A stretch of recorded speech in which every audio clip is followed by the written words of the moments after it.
Okay, today we're going to look in Genesis chapter 16, the story of Hagar, the handmaid, and I'm titling this Bible study, Taking Matters into Your Own Hand. And the idea here is that God had made a promise to Abraham and Sarah that they just believed was too hard for God.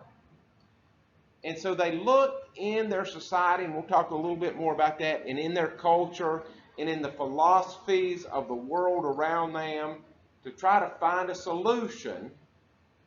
And in the end, their solution has caused a lot more problems than it fixed. And it fixed nothing but initiated problems. I dare say to give it this much gravity is okay. We are still paying consequences and will to the end of time pay consequences for this decision that Abram and Sarai made. So we pick up in Genesis 16 verse 1. Now Sarai, and I've told you that name, Sarai, Sar, S-A-R in Hebrew, is leader, the leader of the group, the captain, to use a military term. And then the AI is the possessive.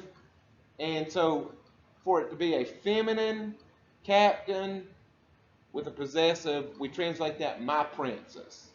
A prince and a captain would be the same thing in the ancient world because your military officers were nobility. And so my princess, say Abram called his wife my princess, which is kind of sweet in a way. Abram's wife had borne him no children. And she had an Egyptian maidservant whose name was Hagar. Now, we're not sure what that name Hagar means. It's closest to the word for flight, but it is not an Egyptian name. And they say flight because she takes off here in a little bit as we go through this. Hagar is identified as Egyptian. That's important. Only twice, in verse 1 and in verse 3. Otherwise, she's just called the maidservant. Why do you think the author goes out of his way to identify her as an Egyptian? Any thoughts, any guesses or ideas? Well, if we've seen nothing else with the author of Genesis, what does he always do? He's always dropping hints that connect us back to what we've already read and forward to what we're going to read next. What did we read last? Well, we had the covenant of Abraham in chapter 15 between God and Abram. And he had a dream of the horrible time in Egypt as part of that covenant while he was asleep. And the last verse of chapter 15, or the last section of verses that we read, Yahweh made a covenant with Abram, saying, to your descendants I give this land from the river of Egypt to the great river, the Euphrates. And then he identifies all the people, the Kenites, the Kenizzites, Cadmonites, Hittites, Perizzites, Rephaim, Amorites, Canaanites, Girgasites, and Jebusites. And so I think very much in identifying her as Egyptian, the author is tying this maidservant ethnically to the nations that surround Abraham. She could have been a slave from another Egyptian slave from another country. Yeah. Yes. She was a slave girl, and she was, I really think the author intends to let us know she was not an Israelite. She was from the people that surrounded them. Now, anticipate a little bit. Is it good? And I'll ask a couple of these questions here in a minute, but specifically about her being Egyptian. Is it good for an Israelite? And here, Abram is the first Hebrew, the beginning of the special people of God. He is the prototype. Is it good for this first Hebrew to intermarry with the people around them. There's lots of problems here, and I'm going to try to highlight all the problems. But no, and we'll see in a minute, her being Egyptian is a problem as we go through the text. But it reminds us, as I say, of the larger context. The camera lens is on Abraham and Sarah. We're hearing a lot about them. However, they are the only two Hebrews surrounded by lots of other people. They are living in the land of promise, and it's been promised to Abraham, but he doesn't yet have possession of it. He is a journeyman. He is a sojourner in the land. He is a stranger. Right now, and always when you're talking about Hebrew writings, irony is at play. They love an ironic twist as they tell stories, as they give a narrative. In the ironic twist, this is the land of promise, but at this point, the Hebrews are the foreigners. They're the strangers. And actually, Hagar represents the people of the land. And so she is a foreigner, but actually they are the foreigners, and she's the one that is at home in this place. So Abe and Sarai are foreigners in a strange, ethnically mixed land. Is it okay for Abraham to make Hagar, the Egyptian, the wife of promise? Okay? And what I mean, the promise is from chapter 15, the covenant. God said, you're going to have descendants like the stars, and a son is going to come through you and Sarai that is a big part of my plan. And we know, because we have the whole canon, we know that God is pointing in this promise. The promise is that Jesus is going to come through Abraham's line. Is it okay for him to take an Egyptian wife and make her the wife of promise? Why is it not all right? That's right. Why not?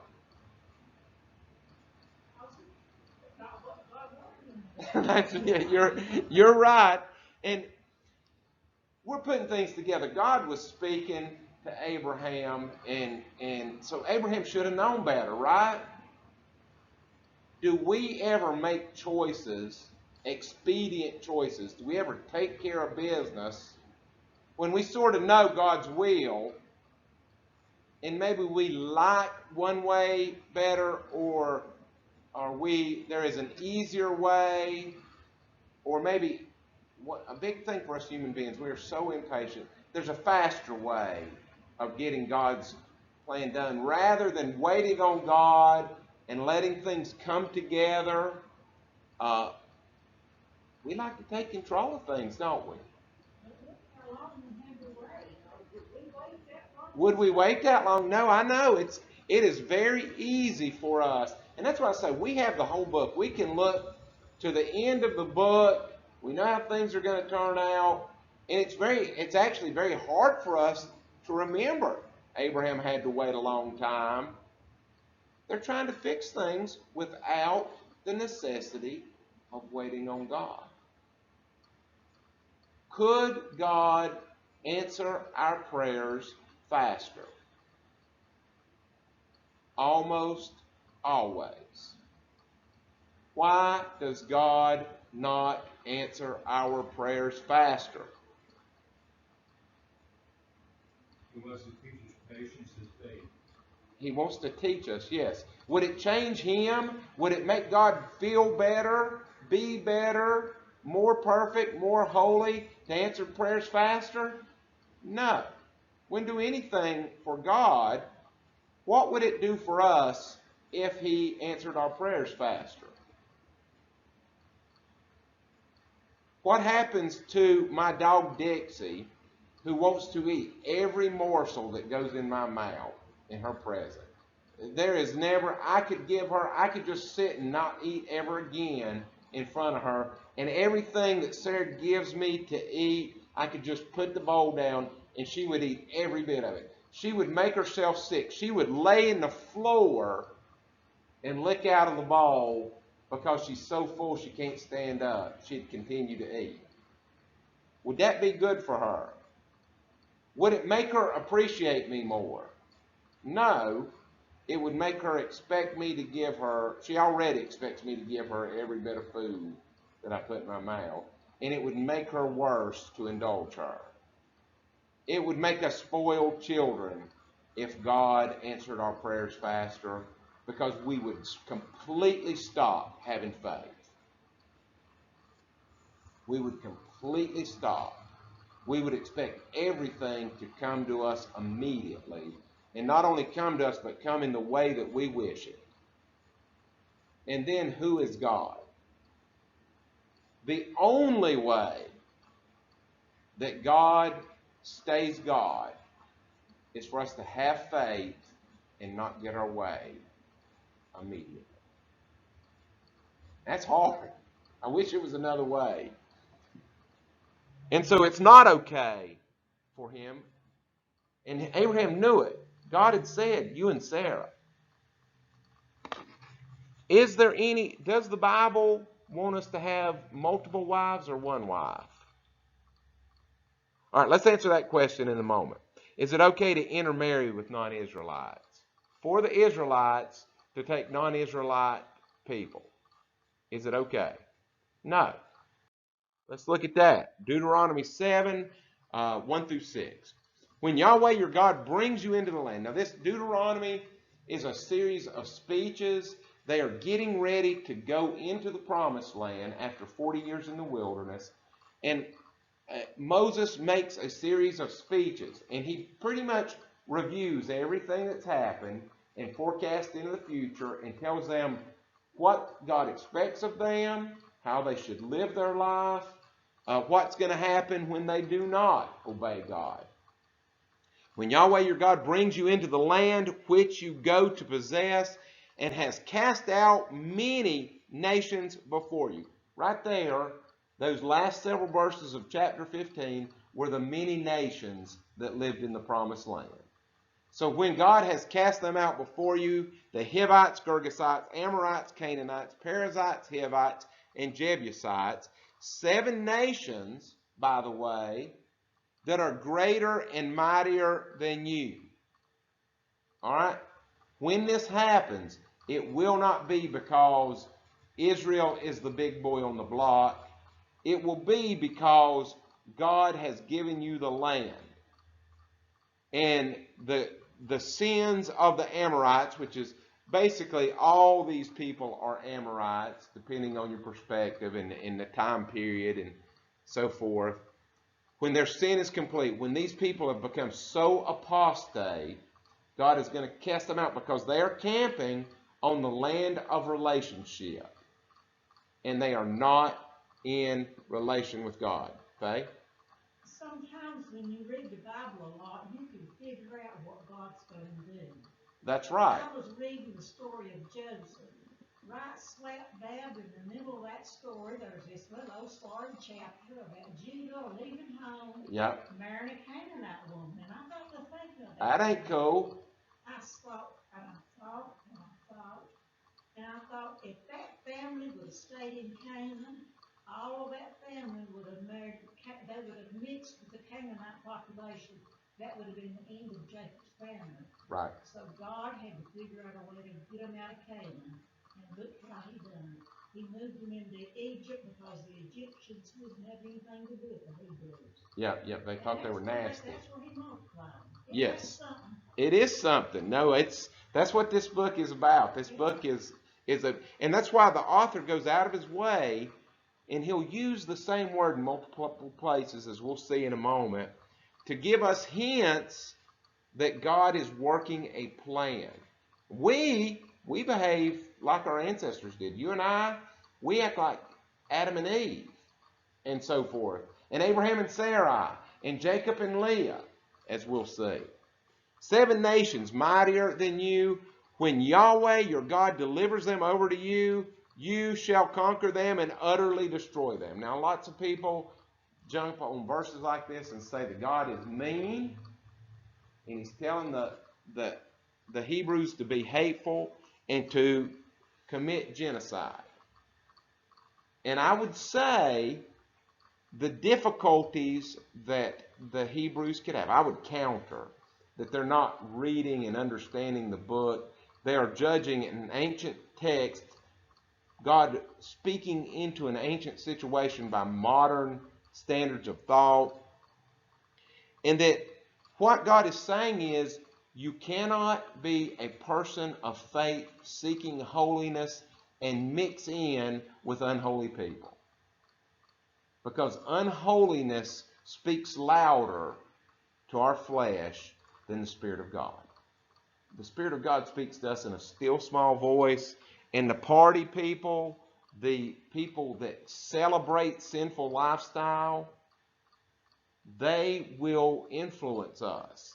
And it was Israel's failure to do what they're commanded here to do that made them a people that were taken away, the northern kingdom of Israel, and eventually the Jews were taken into captivity, and they came back a people that have not lived in great faith. When the Messiah came, they did not recognize him because they were filled with secular, worldly philosophies, and they did not recognize the Messiah when he came. You shall make no covenant with them, nor show mercy to them. No peace treaties. They've got to go. And the thing is, it says it does say it harshly, utterly destroy them. The Canaanites, the people in the land of Canaan, had three choices. Choice number one, and most of the verbs used when it's talking about the conquest, if you want to call it that, is drive them out. They can leave. Choice number one, and you understand, and we talked a lot about this when we went through Judges, the model here is of an ancient king. And they believed that the king owned the people and owned the land. And so when kings made treaties, what they did in their treaties was they gave land as a mark of covenants, of treaties. Okay? God did the same thing. And so kings own the land. So in the mind of the Hebrew writer, who owns the promised land? Who is the big king? That's God. The big king owns it. And what he is saying, and what that verse, until the sin of the Amorites is completed, God, being just, is letting the people of the land hang themselves. This is the land where the Garden of Eden was, where we have relationship. God has relationship with the people. And I think there must have been some people praying to God in the land. But at some point, there was nothing. And at that point, he said, y'all got to go. This is for people that seek relationship with me. And they did not. And so he said, okay, I own this land. You've got to leave, and the Israelites are going to come in. And so in the eye of the biblical author, the people that were there illegally. They were squatters. And the Israelites coming in had been given the land, which was the king's right to do in ancient times. So the first choice was for them just to leave. The second choice was to become Israelite. And by that I mean become the people of faith. Trust God. Ask God into your heart. Confess your sins. Do sacrifices. Listen to this. Watch the sacrifices and believe that God has healed your sin for a year. Be forgiven. And what's the third choice? Leave, become Israelite, or be utterly destroyed. That's choice number 3. And if you refuse to leave, and if you refuse to become Israelite, then you do it at the peril of your life. And the story of Judges is a story of failure. If you remember, things got worse and worse and worse as they tried to fix things themselves, and as they did not obey God, and they did not work together to clear the land. We go on. Verses 3 and 4. Nor shall you make marriages with them, the people of the land. You shall not intermix with them. And this is a theme you see throughout the Old Testament. You shall not give your daughter to their son, nor take their daughter for your son, for they will turn your sons away from following me. And there is the crux. Was this a racial problem? No. This was a spiritual problem. And if you look throughout the Old Testament, the number one way that faithful men, who represent the head of the household, are turned away from God is by marrying pagan wives. Solomon, the wisest man who's ever lived, what happened to him in his old age? He had foreign wives that did not worship Yahweh, and they turned him away from God. Even Solomon was turned away from God by his pagan wife. For they will turn your sons from following me. This is not racial. Now, at that time, God had made a special relationship with an ethnic people, the Israelite ethnicity, the Israelite nation. But ethnicity was not the problem. They were the same racially as the Canaanites. They were Canaanites. They were a branch of Canaanites. Their language, Hebrew, is a dialect of Canaanite. This was their cousins. It is a spiritual thing. People who are people of faith in Yahweh should not mix with people who do not have faith in Yahweh, because they will turn away from Yahweh. Because that is the tendency of the flesh. That is the sin nature. That is the Adamic nature, according to Paul. They will turn away from me to serve other gods. So the anger of Yahweh will be aroused against you and destroy you suddenly. So God in the previous two verses said, utterly destroy them. Why? So you will not embrace their gods. And if you do, then you get the punishment of those who turn away from God, who are turned away from God. What is the curse that is on the Canaanites? They are apostate to God. They are turned away and angry and refusing God. One other bit of evidence, because people on the outside looking in love to indict the Israelites as racist, and that these scriptures are racist. The story, as we go into the book of Joshua, which is the book of the conquest, the first city that they go to and carry out this order, that utterly destroy, is called the ban, and the term is harim in Hebrew. We get the word, that's a Semitic word. We get the word harem, that's an Arabic equivalent to harim, the Hebrew. What is a harem? It is a place where there is a ban. You keep the sultan's wives, and there's a ban. Any man that goes in to the harem is executed. Same thing here. Things that are under the harem, the ban, if you take those things, these people, the treasure, anything, if you take them as a possession, then you are under a death penalty, because they are to be destroyed in the same way that a harem is destruction. So that ban is on Jericho.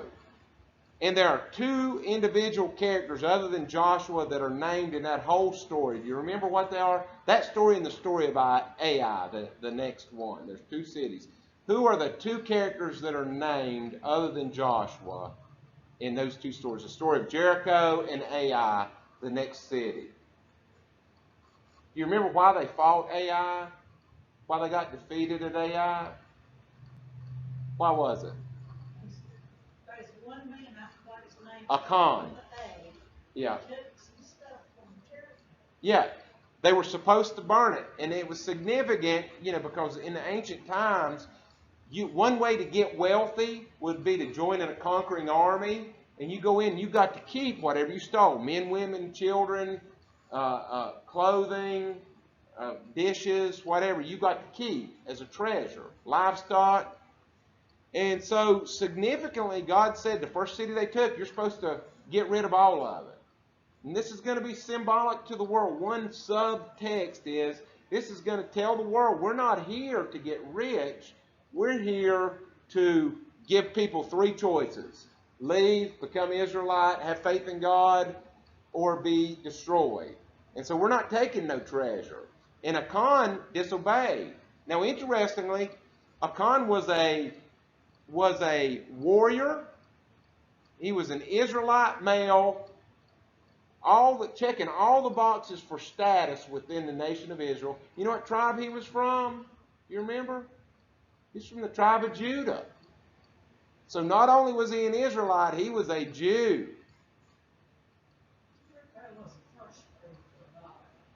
Yes.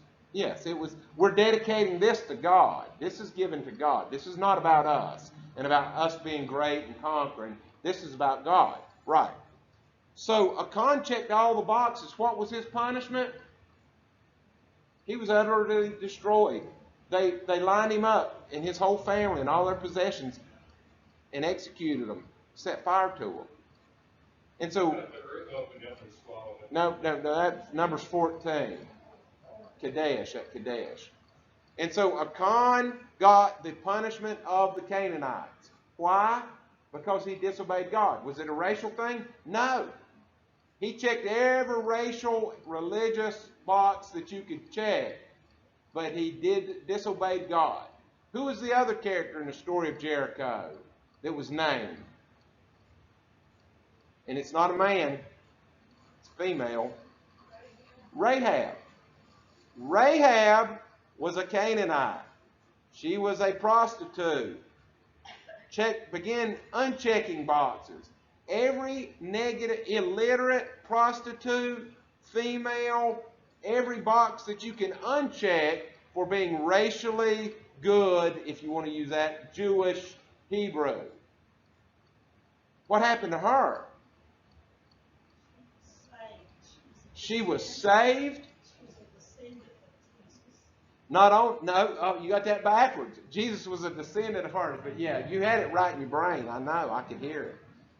Yes, and as I love to say, because it's one of my favorite stories, not only was she saved, but she was transformed into an instrument of God. And I make something out of the fact that in the same way that was her greatest sin, selling her body, probably giving her body away, she was probably a pagan priestess, and men went into her to worship the fertility god. And so she was what we would say horrible, despicable. But she believed God, and God saved her. And not only that, he wove her faith into the fabric of your and my salvation. She became an ancestor of Jesus. And you and I are got born again, in part because of her faith in God. She was, the men who came into the city would all usually go to a prostitute's house when they traveled a long way. Right. She knew the history, parting of the Red Sea. She knew all about it. She had heard, but everybody in Jericho had heard, and they were quaking with fear. Rather than fear, she said, I see the hand of God. This is the living God. Is accurate. And she turned to God in faith. And so that story blows. Anybody that says it's racial needs to go back and read the book. They're not reading it. They're projecting some of their anger onto the book. They don't want to surrender to God, and they want the Bible to be wrong. But if you read the book, so there was one named Canaanite, and she turned to God in faith and was saved. And there was one named Israelite who was disobedient to God, and he got the fate of Canaanites. And so that's important to understand as you read. I'll tell you, this is what I'm talking about, turned me around. I sort of accidentally fell backwards into taking an Old Testament class when I was a missionary in New Orleans. Sarah was taking a class at the seminary, and I took it with her. And one of our assignments was we had to read the whole Old Testament straight through, in the quarter. And so I had to read, 10 chapters a night or something to get through it.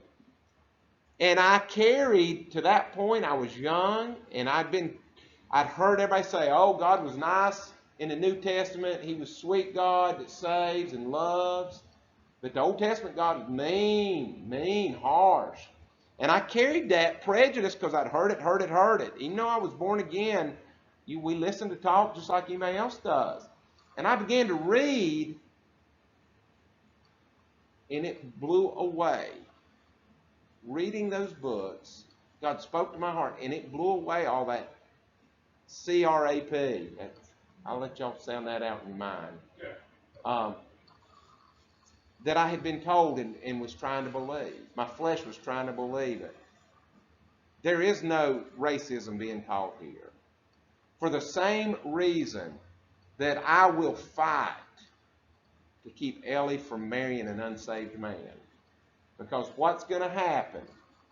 There is 1 in a million Christian young lady that marries an unsaved person and that person gets saved. There's 999,999 that decrease in their faith, that kind of go into backslidden condition because their husband ain't saved. John. Lisa told me that when she got married to her current husband, she had met him, I think online, I'm not really sure on that, but he was a saved man, and he had dated other women who said they were saved, okay? And he would ask them things about the scripture to ferret them out. And, of course, he wouldn't know the answers, and he realized that, they were lying or, Right. So he started dating Lisa. Well, Lisa went to Bob Jones all the way through pre-K on up through high school. And, of course, she was, number one, she was saved, and number two, she knew what she was talking about. Yeah. Scripture. And she was able to correctly answer all the questions. I don't know what they were. Let's say when was the first rainbow or whatever. Yeah. And the point of the story is she was the real thing. Right. You ever report it. Right. And so this has bearing in our modern world, though we're not bound by this. This is not a law. And, of course, this is talking about Israelite people. But the principles we can extract from this, the essential truth is a person of faith, a born-again person, should not intermarry with non-Christians. Race is not at play here. Ethnicity is not at play. It is about faith matters. It goes on in verses 5 and 6. But thus you shall deal with them. You shall destroy their altars. So here it said utterly destroy before. Most people stop reading at that point. Read right here when it's talking about destruction. Here's how you shall deal with them. You shall destroy their altars. You don't leave objects of worship in your midst. When you get saved, you don't continue to practice the religion that you were before and just say, okay, I'm still Muslim, I'm just a Christian Muslim now. You break down their sacred pillars. Again, these are objects of worship. Cut down their wooden images. These are their gods. Burn the carved images with fire. Are we to do this when we get saved? Yes. We are to go through. And one thing that we fail to do, when we fail to disciple people when they get saved, what they do is they leave all this junk from their former belief system. It stays in their life. And they interact with it. And you know what? Sooner or later you're going to say, well, it can't hurt to throw an extra prayer up at the sacred pillar. And before they know it, they are maybe have Jesus in their heart and are practicing pagan religions, and that just throws up roadblocks between them and God. And then they say, well, where's God? I can't sense God's presence. Well, God's right where he was. You've been practicing your pagan religions.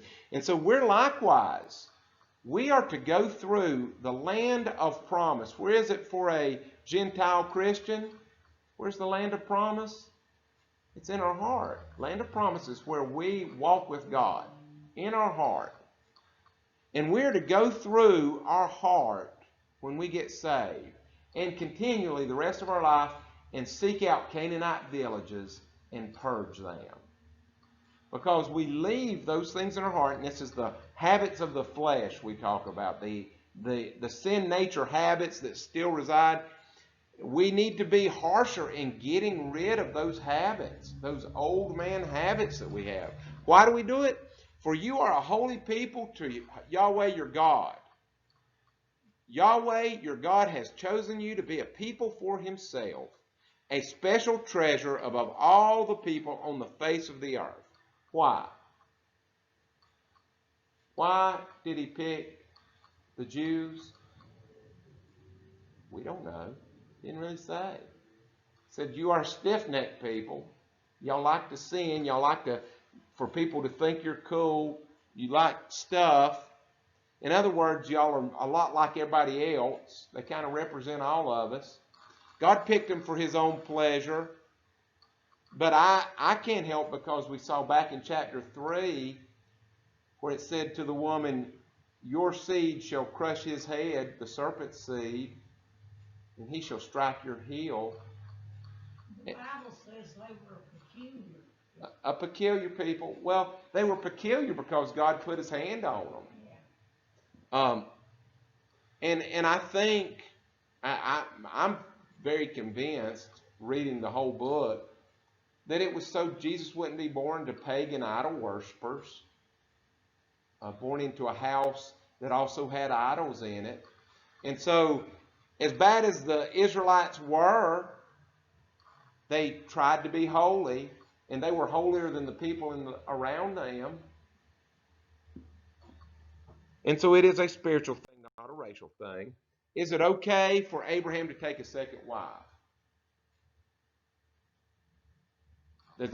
Jacob has 4 wives.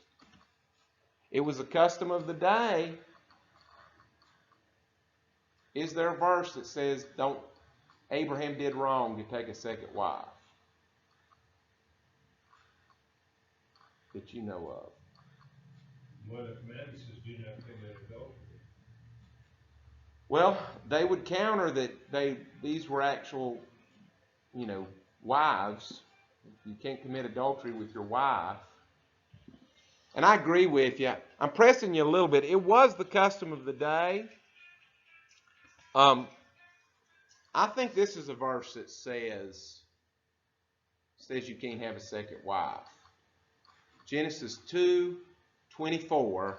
Therefore a man shall leave his father and mother and be joined. That word joined is cleave to, cling, stick to, stick with, follow closely, catch, keep close to, join to his wife, and they shall be one flesh. Okay? I believe that is pretty straightforward. And you have to do some fancy manipulation, mind manipulation, to turn that into, you can be one flesh with multiple people. Or the same sex. Yeah, or that a man can have multiple wives, but a wife can't have multiple husbands.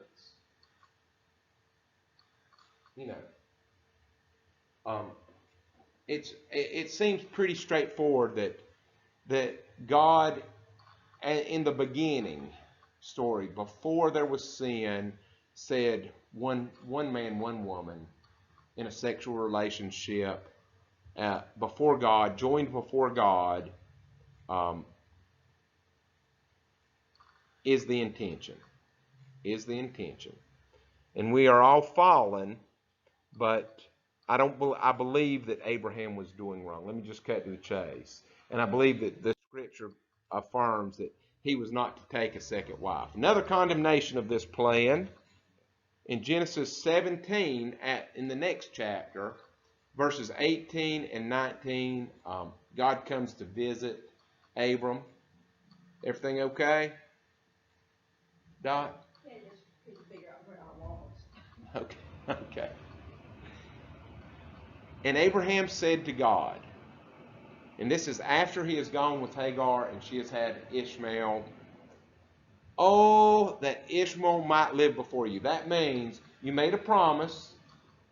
God, why can't just Ishmael fulfill that promise? Why can't he be the child of promise, the child of faith? Then God said, no, it is not Ishmael. It was never Ishmael. We're not going to fix the problem by putting Ishmael in there. Sarah, your wife, shall bear you a son. And I think this is an indictment of both of them.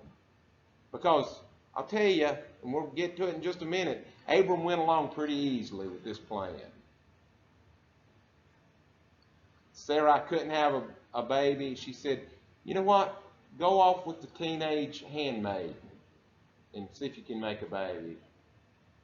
If that's what you really want, honey. No, Sarai, your wife, shall bear you a son. You shall call his name Isaac, which means laughter. Yitzchak, I will establish my covenant with him for an everlasting covenant and with his descendants after him. Not with Ishmael. Not with his descendants. Further clues. We go in verse 2, and I'm going to highlight here, and this is one technique of the author. He uses verbs to point out in words. If you were hearing this chanted, and we miss this a lot, that's why I'm highlighting things. We miss things like this when they are written that we would catch when they were chanted in a story. So Sarai said to Abram, see now, the Lord has restrained me from bearing children. So, it is correct in God's, but she's putting blame rather than it's part of God's plan. Please go into my maid. Perhaps I shall obtain a child by her. What does she mean by that? Hagar had a son. Okay. Why would it be her child? Because that was the custom today. Well, it was, and we'll see that in a minute. We've actually found what you'll call scientific archaeological proof of what you just said. And Abram heeded, which is obeyed. Shema is the word, and that's part of Ishmael's name, is Yishmael. Abraham heeded the voice of Sarai. The connection I'm trying to make is back in Genesis 3, chapter 2. It said the woman said to the serpent. And so she was sliding. It shows that that verb connects it to another slippery slope that a woman went down. There's further connections. Then Sarai, Abram's wife, took Hagar. Lakach is the word in Hebrew. Her Egyptian maid, and again it defines her as Egyptian, not Hebrew, and gave her Natan. The name Nathaniel is Nathaniel, gift of God. Natan. And gave her, Hagar, to her husband. All these things we're going to see in other places. Her husband Abram to be his wife. In Hebrew it says to be his woman. Anytime you see wife in here, Sarai, Abram's Isha, his woman. And gave her to Abraham to be his Isha, his woman. After Abram had dwelt 10 years in the land of Canaan, just to compare, as the woman was being tempted by the serpent. So when the woman saw that the tree was good for food, pleasant to the eyes, desirable to make one wise, she took lakach of the fruit and ate it. She also gave Natan to her husband and with her, and he ate. Do you think that's an accident that they just happened upon the same verbs in the same order? No. The author wants us to see that in the same way that the woman lost faith in God, she began to doubt that the fruit was going to be there all the time. She got nervous and she doubted God. And so she said to the serpent, then she took and she gave to her husband. And he partook. He ate. Do you think accidental? Well, what about over here in Genesis 30, verse 9, when Leah saw that she had stopped bearing children, she got fearful that she was going to be displaced. She took Zilpah, Lachat, her maid, and gave Natan her to Jacob as wife. The author means us to make a connection that this was a mistake of Sarai's fear. She doubted that God could deliver, and she came up with a plan to fix things. Now, in the case of Hagar, does it fix things or cause more problems? In the case of Leah, does it fix things or cause more problems? It introduces another wife. I'll tell you that Jacob is a train wreck. That whole thing is a train wreck. Now, this is an important thing. And this is another nail that people get hung on in reading the Old Testament. The Old Testament teaches through narrative, through story. How do they tell you that something's wrong? You watch the story unfold. You watch a choice to have more than one wife and see how it turns out. And if it turns out great and hunky-dory, then that's something you're supposed to do. And if it makes things worse, it was a mistake made. The Old Testament does not teach by proposition. A lot of New Testament is proposition. For example, it is wrong to have a second wife. Don't do it. But in the Old Testament, it tells a story that shows bad consequences from a bad choice. And you learn from that, I should not. I am Abraham. I should not have a second wife. Faye? There wasn't a single case where the wife said, you know what, sleep with another woman. And the man goes, I think that's a mistake, dear. It doesn't happen. And so this is the thing. The Bible does not elevate, when it comes to righteousness, does not elevate men over women or women over men. It recognizes that men and women are different. And it characterizes them differently. Now, there are cases when a woman might think like a man in a certain issue and a man might think like a woman. Sure. But in general, we have driving characteristics that come out through the text. And the Bible does not say one is superior to the other. The problem is human beings are sinful. We were made to worship a God, to be the outpours of worship and submission. And when we get rid of God, there is no God in our life. We want to be God, and we want power, and we want people to submit to us. And so they look at roles and they say, well, I would like to be the one in charge. And so they begin to criticize and call these things sexist. What it is pointing out is that Leah, the woman, gets worried, that women tend to worry more than men. And that men get weak when it comes to sexuality and things like that, and allow themselves to get in bad situations. Both are sinful behaviors. One is not superior to the other or better than the other, necessarily. But it is true. And I think they're recognizing things that, if we're honest, we recognize in the world around us too. Going on to verse 4. So he went into Hagar, and she conceived. When she saw that she had conceived, her mistress became despised in her eyes. I highlight that word, despised, because that is the word cursed in other places. Her mistress became cursed. Kalal is the verb. Became cursed in her eyes. just remind you behind this, when God first spoke to Abraham in Genesis 12:3, he said, I will bless those who bless you, and I will curse those that curse you, him who curse you. Then Sarai said to Abraham, my wrong be upon you.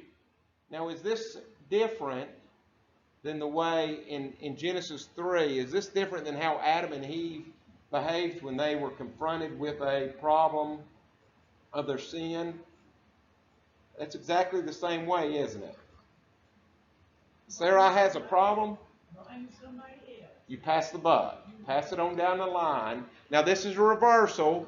In Genesis 3, the man blamed the woman blamed the serpent. In this, the woman is putting the blame on the man. I gave my maid into your embrace. I was trying to fix our problem and give us a son. I did you a good favor. And when she saw that she had conceived, I became cursed, despised in her eyes. The Lord judge between you and me. That's not a repentant attitude. That's a victim attitude. And there's a huge difference between being a victim and being repentant. The position of this story, right next to the covenant. Chapter 15 was the covenant between God and Abraham. The covenant of a promised son picks up on the sub-theme that we see throughout Genesis, where humans continually tamper with God's plan. As soon as God told Abraham, I give you this land, your descendants will be like the sand on the beach, what was the first thing he did?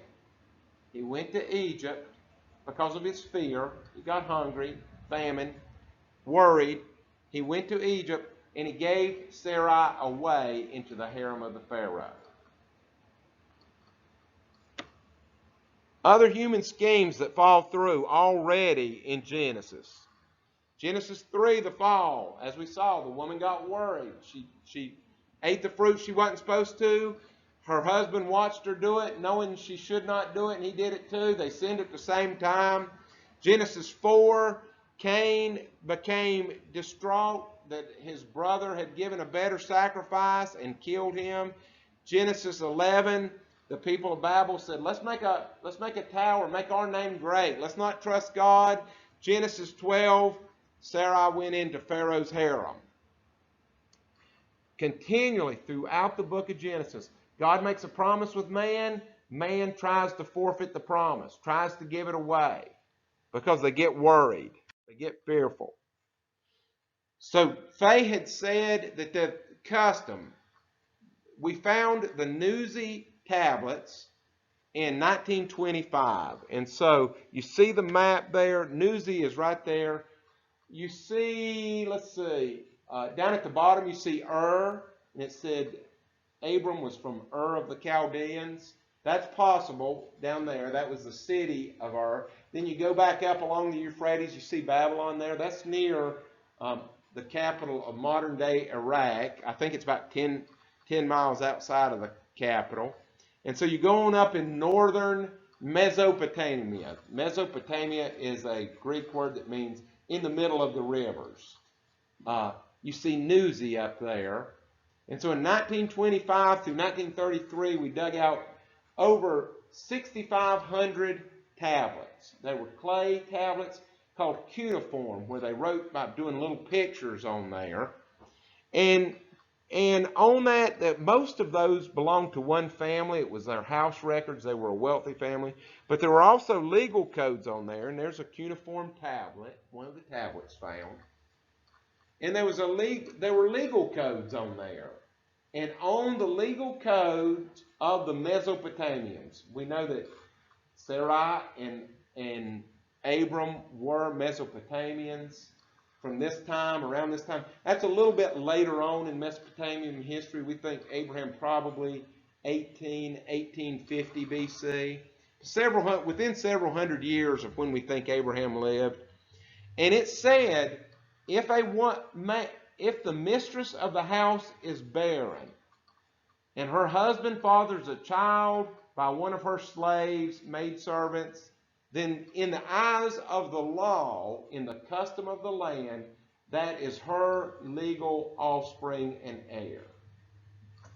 And so what God, in her mind, could not deliver, the laws of the land, the philosophy of the people around them, was going to deliver to them. And so it's a classic picture of, okay, God, you've done enough, we'll take it from here. Is that ever going to succeed for the people of God? Is there ever a case where we can say, God will take it from here on anything? I think that's the shortest way to our destruction, whether it be a Sunday service, a big ministry, or anything we do. When we begin to take over and say, God, just step back, we got this, we're going to go the way of Abram and Sarai. So Abram said to Sarai, indeed your maid is in your hand. Do to her as you please. And right here, I want to stop. Has Abram been a man about anything here in chapter 16? No. And there's two ways we can come at that. Here, and we see later with Jacob in Genesis 34, when they go to Shechem, when a man becomes passive, when the father of the house becomes passive, then bad things happen. So here in a minute, Hagar runs off. Was that God's will for her to run off? No, God said, get back to the house. So Abram is doing wrong by getting passive. And he turns it over to the wife who is hurt and angry, who has already stumbled. In the same way that the woman was eating the fruit, she got deceived, she got worried, and she said, I'm going to forfeit my salvation. I'm going to disobey God. And it tells us in the New Testament that Adam was standing there and he had sized things up and he saw what was going on. And what did he do before Eve ate the fruit? Nothing. He went passive. This might be the biggest sin of modern Christians, and I may be the king of the modern Christians. We are passive. Well, Abraham loved Sarah. That's the reason he told her. Yeah, he loved Ishmael too. Yeah. And so I think he's doing wrong here. I think he's getting passive. Rather than, and I'm saying, going back to the context, the world that they lived in, was it his expected role to say, do whatever you want to, babe? That's the thing we're expected as modern men to say. And I'm not advocating against that necessarily, but in this ancient world, especially, they were a patriarchal society. I think the author is indicting him here with this by saying, indeed, your maid is in your hand, as if you made this situation, do with her as you please. I think he's going passive, just like Adam did. It says Adam was not deceived in the garden, and he kept his mouth shut. Now, I am not advocating that men should dominate women. I don't think the Bible does. I think the Bible would say, work as a team and seek God's will. And man, be a man. And if your wife is doing wrong, say, I don't think this pleases God. And vice versa. We get over to the story of Isaac and Rebekah.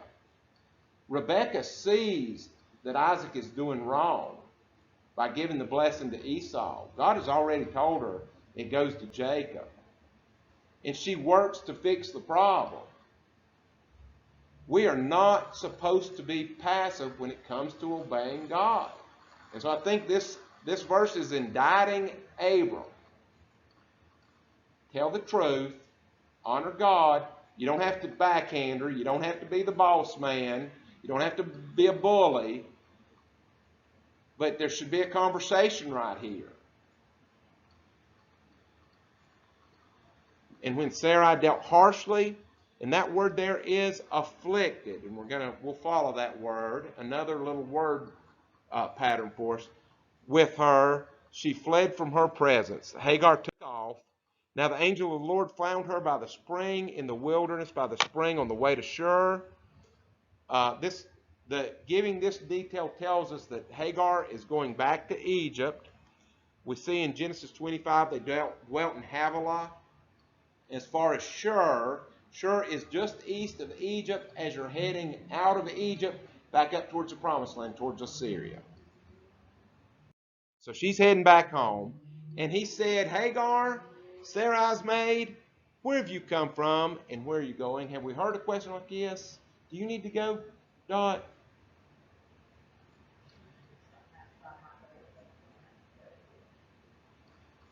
If you need to, that is okay.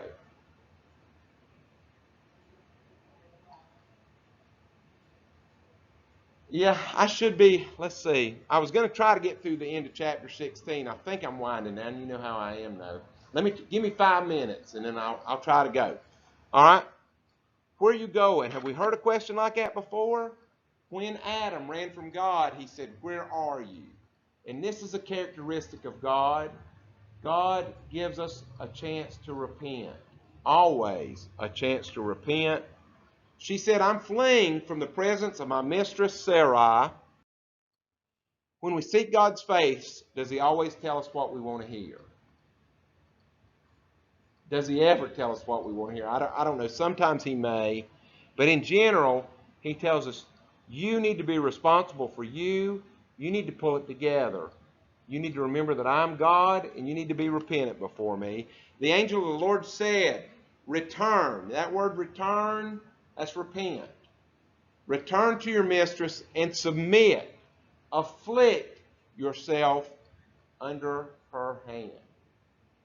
Now, this is not a blanket commandment to all people. This is not telling women to go back to an abusive husband. But this is saying, in this case, and there are indications to me that Hagar, in the way it says it, Hagar wanted power in the household. And her big problem was that she wanted to be in charge. And that's why she took off. Then the angel of the Lord said to her, I will multiply your descendants exceedingly, so that they shall not be counted as for a multitude. So once she submitted herself, God gave her a blessing. Are there different rules for us today? No. In order to receive blessings from God, we have to tune our mind to God's will by repenting. And so this is an ageless thing. And the angel of the Lord said to her, Behold, you are with child, you shall bear a son, you shall call his name Ishmael, because the Lord has heard your affliction. Hagar was afflicted by Sarai in verse 6, but the angel told her to return to her affliction in verse 9, and Yahweh has heard your affliction in verse 11. Affliction, it's a great irony here. Israel will be afflicted by Egypt for 400 years, so this is flipping, turning the tables. The Egyptian is afflicted by the Israelites. Well, the reverse is going to be true later. Is there a tendency towards afflicting a racial quality? And we've already really answered this question, that no, the affliction has to do with spiritual. It's a spiritual affliction. Verse 12, and your son Ishmael shall be a wild donkey of a man. Wild man is making it nicer. His hand shall be against every man. He's not going to get along well. Every man's hand against him. He shall dwell in the presence of his brethren, which means he shall live in the outlying regions. He dwelt in the wilderness of Paran. A wild donkey is a parah, so that's wordplay too. He will be a parah, and he will live in Paran. His mother took a wife for him from the land of Egypt. Then she called the name of the Lord who spoke to her, "You are the God who sees." For she said, "Have I also here seen him who sees me?" That is, in Hebrew, El Ra'ah, El Rahe. Therefore, the well was called, and the word well is beer. So the well was called the well of Lahai Roy. Observe, it is between Kadesh and Bered, down in the, Kadesh is in the south. And so that's the Hebrew there, Beer Lahai Roy. And that literally means the well, the Lahai is Lahai, the living one who sees me. The well of the living one who sees me. So Hagar bore Abram a son, and Abram named his son, whom Hagar bore, Ishmael. Abram lived 86 years when Hagar bore Ishmael to Abram. Ishmael, as I said, that L at the end is God. Yishma is hears. God hears me.